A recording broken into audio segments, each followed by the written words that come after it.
Saya terbaca satu perkongsian yang buat saya berhenti sekejap dan fikir, masih ada lagi majikan yang hargai pekerja sampai tahap macam ini.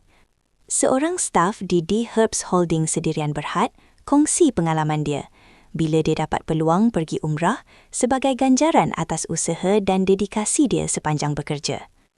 Bukan hadiah biasa, tapi satu pengalaman yang sangat besar maknanya dalam hidup. Dalam perkongsian itu, dia ucap terima kasih kepada majikan dia, Alif Syukri dan Nur Syahidah, sebab bagi peluang yang mungkin bukan semua orang dapat rasa. Apa yang menarik, dia tak cerita tentang gaji, tak cerita tentang kemewahan. Dia cerita tentang suasana kerja. Katanya, kerja bukan sekadar tentang duit, tapi tentang persekitaran, tempat yang ada rasa hormat, penghargaan dan peluang untuk berkembang. Bila dengar ayat itu, memang kena. Sebab realitinya, ramai orang kekal di satu tempat kerja bukan sebab terpaksa, tapi sebab mereka rasa dihargai. Perkongsian itu juga buat ramai yang kagum, sebab jarang kita dengar syarikat bagi ganjaran berbentuk pengalaman kerohanian macam ini.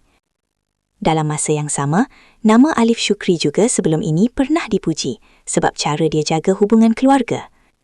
Setiap kali raya, mereka ada satu tradisi, sewa homestay, kemudian kumpul satu keluarga besar dekat sungai besar. Bukan sekadar berkumpul, tapi bagi peluang anak-anak kenal saudara mara dengan lebih rapat. Simple tapi penuh makna. Kadang-kadang, nilai sebenar dalam hidup bukan pada apa yang kita dapat, tapi bagaimana kita dihargai. Kalau korang, pilih kerja sebab gaji tinggi atau sebab suasana yang buat hati tenang? Terima kasih kerana menonton Chua Viral TV.